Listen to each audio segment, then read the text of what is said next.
Hello, pocket knife community, knife lovers, knife enthusiasts, interested viewers. Folder here. CJRB Frack. That's the name of the game today. The Frack. Why did they name it the Frack? I don't know. So, if someone knows in the comments, you're more than willing to tell me why. Fracking, I know, is when you take pressurized water and you cut through the bedrock. That's the art of fracking. I don't know. Let me look that up. Frack. What is a frack? Is a noun, a hole in a garment. Okay, that couldn't be it.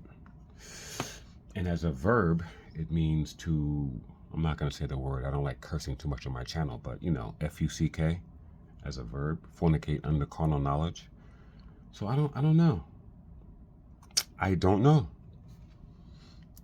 Knives have weird names sometimes. Anyway, this is the CJRB Frack, and it's big. It's not a small knife, mind you. Okay, we're gonna just talk about this knife right now. This knife is 8.9 inches with a 3.9 inch blade. Damn! This is a big knife. You know, this is definitely not one that, you know, yeah, you could carry something smaller than this. You know, basically has a 4-inch blade. In this version of it, this stainless version of it, it's 5 ounces. So yeah, man, I like the frag pattern on it, and I like the shape of the blade. One of the main reasons why I decided to get it. I've had this knife for a while, just decided to do a review on it. Button lock. Yeah, so let's get into it. Let's just do some quick comparisons. Let's compare it to the Spyderco PM2. Just so you can just get an idea, if you have a PM2, that's how it looks next to a PM2. And I have a PM3. So we'll go pivot to pivot. How about that? Yep. PM2, PM3. So that's how it looks next to those. A Manix 2.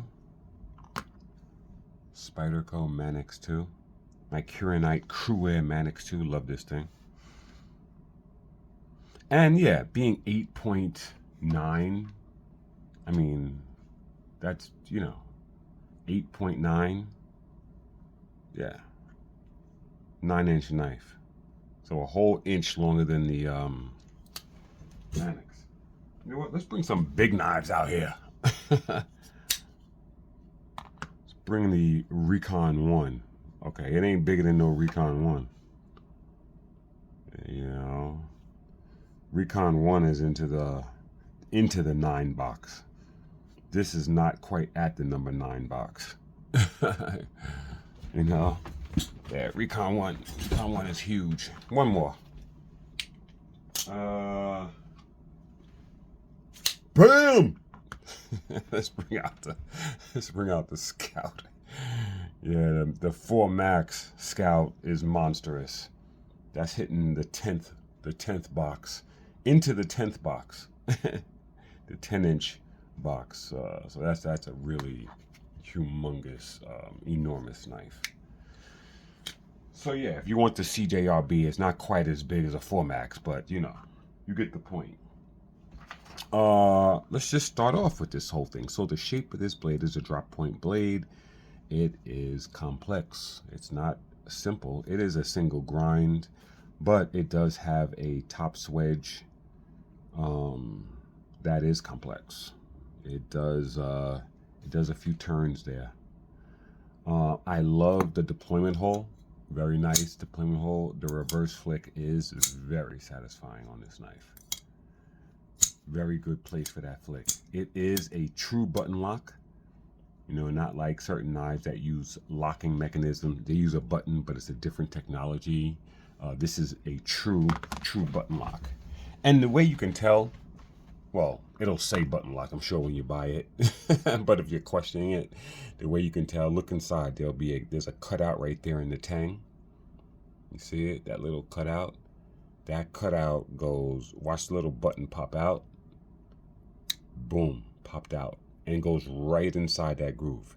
That means that that button is the only thing holding the blade. Well, the stop pin holds the blade from continually going up, but from going back down, the button is doing that job.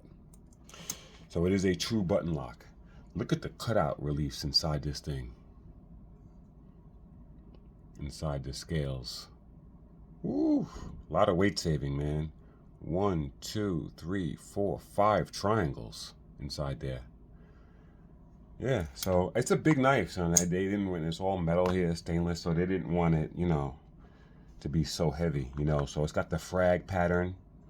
When I saw this, I was kind of taken back by this big flat spot, but you know, they got to have that, you know, because what are you going to do? Bring the frag all the way down into there? And I was like, wait a minute, does my hinderer have that? My frag hinderer? And yeah, it actually does. It's just that it's not as prevalent. The flat spot is longer, and the frag pattern, the frag squares are bigger, so it looks more obvious. But you know, from a styling standpoint, you know, I'm comparing it to a hinderer, but this is styling. So I was taken back by that a little bit, but you know, yeah. So what else? Yeah. So it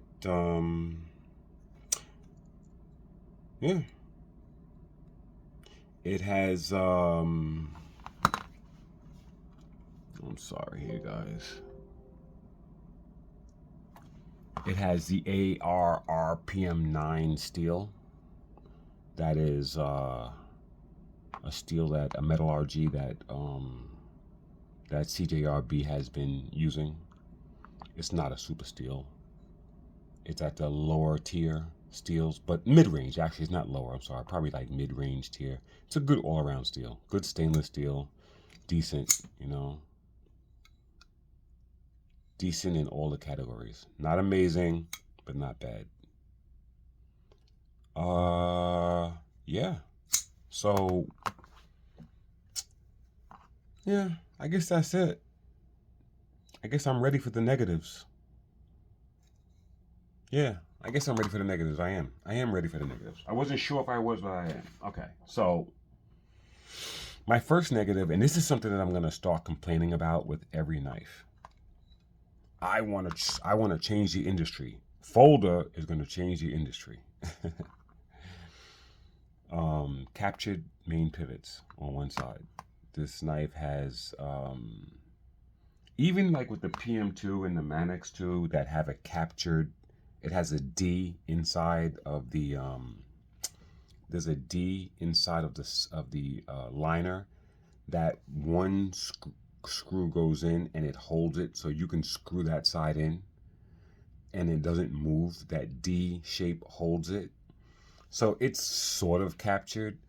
But a true captured pivot, you will only need a tool on one side. The other side will be completely captured, so you would just put that side in and turn one side, you know, like with this Blitzkrieg, right? Yeah, it's a good example of it. The Blitzkrieg here, as you see, has a captured pivot. You know, there's no tooling necessary to go on this side, just one side. And I think it's the direction that the knife industry really should go, you know, and it's not something that, it's something that's gonna not cost any more money. You know, it's like you can have a one-sided pivot. It's not like it's, you know, this knife is a, you know, I think it retails for about $90, but you can probably get it for about $60 or $70. But this tooling required to have a captured pivot isn't going to cost them anymore. Once the tooling is established, I think that's it. So that's my first complaint. So I'm going to complain every knife I do that doesn't have a captured pivot. I'm going to complain as a negative. I don't like I like the pocket clip, but I don't like the pocket clip the way it mounts. And it's just mounted on the surface. You know, you can see, I like when the clips are, if they're going to be a simple clip like this, I like for it to have some sort of, to be inset in some way. Does it work fine? Yeah, I put it in and out of my pocket. It didn't snag or catch or anything. It's just, I don't know, from an aesthetic standpoint, I like it countersunk. They do have flat screws in here though, which is good. And I guess to have a countersunk holes on this side would look a little unfinished. It has a more finished look, but then they could have, well, you know, price point again. You have a knife like the Warnertech. Well, let me grab my Warnertech. You have a knife like the Warnertech that you see the pocket clip, and then on the other side they put a, you know, they put an insert there. And, you know, it still looks finished, you know. I don't know, in price point, is this just a matter of pre-tooling also? You know, this is a much more expensive knife, obviously, than this. But, you know, I'm just seeing, you know, the knife industry raises the game all the time, you know. And for cheaper knives, we start getting better stuff, you know. Also, too, the jimping. I've always complained about CJRB's jimping. I think it's, you know, just why even do it? It has no traction at all.